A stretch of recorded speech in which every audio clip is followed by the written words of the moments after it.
Bonjour et bienvenue pour ce replay web numéro 5. Alors aujourd'hui ça va être un petit peu spécial. On va vous présenter, je vais vous présenter surtout un logiciel qui s'appelle CodeBlocks. Alors donc ça touche à la programmation surtout. Alors CodeBlocks c'est un logiciel open source qui est disponible pour Windows. Je crois pas qu'il y ait pour Mac ni Linux.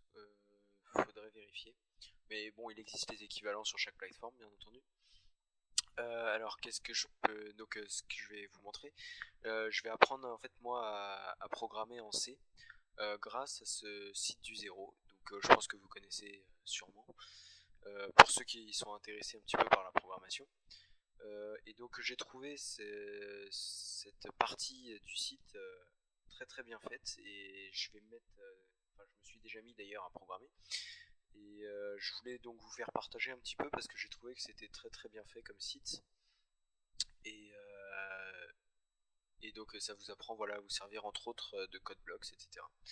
Donc en gros, donc c'est réparti par chapitre, etc. Ça c'est bien fait, vous avez dit programmer. Donc là, personnellement, le chapitre 1 est indispensable, franchement. On peut se dire des fois des introductions, tout ça on les saute, mais sincèrement il est très très intéressant pour l'histoire et puis franchement il sert énormément. Donc c'est tout divisé par chapitre, etc. CodeBlocks, ah bah voilà, on peut vérifier Windows, macOS et Linux. Parfait. C'est pour les trois, Xcode pour macOS et Visual C pour Windows. Alors Visual C, par contre, je l'ai testé et je l'ai pas trouvé super. Moi personnellement, j'ai bien aimé CodeBlocks. Et donc ensuite, voilà, ça vous apprend, etc. À la fin de chaque chapitre, il y a un petit QCM pour être sûr d'avoir bien compris. On peut reprendre les exercices quand on veut. Et donc c'est très très bien fait. Alors notre premier programme, par exemple, tout est... Voilà, les programmes avec fenêtre, les programmes en console. Tout est expliqué. Et puis en fait après on va vous apprendre donc voilà comment les bases du binaire. Et puis donc par exemple 1 plus 1 bah ça fait 1, etc. Comme hop hop hop, voilà le code C. Et donc on va vous apprendre en quoi consiste CodeBlocks en général, qui en fait est un pur compilateur qui permet de traduire votre langage du programme pour que l'ordinateur puisse le comprendre, c'est-à-dire en binaire.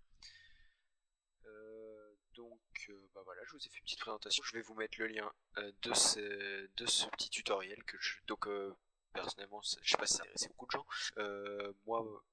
Moi ça m'intéresse et j'ai trouvé très bien fait ce tutoriel. Du coup j'ai pensé à le faire partager. Donc je sais pas s'il y en a beaucoup que ça va intéresser, mais je pense qu'il y en a peut-être certains qui, comme moi, aimeraient bien comprendre peut-être un petit peu mieux les bases de la programmation et en faisant par le site du zéro, c'est très très bien expliqué. Puis comme on peut le voir là, il y a le langage C, le langage C++, le Java API, le Python et le VBNet.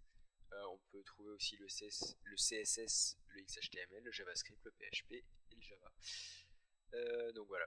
Et puis bon, en général, ce site, bon, je le connaissais déjà, mais c'est un très très bon site que je recommande fortement. Voilà, voilà. Mais bien, j'espère que vous avez passé de très bonnes périodes de Noël. Et puis, donc, je vais vous dire à bientôt pour le replay web numéro 6 la semaine prochaine. A plus les amis.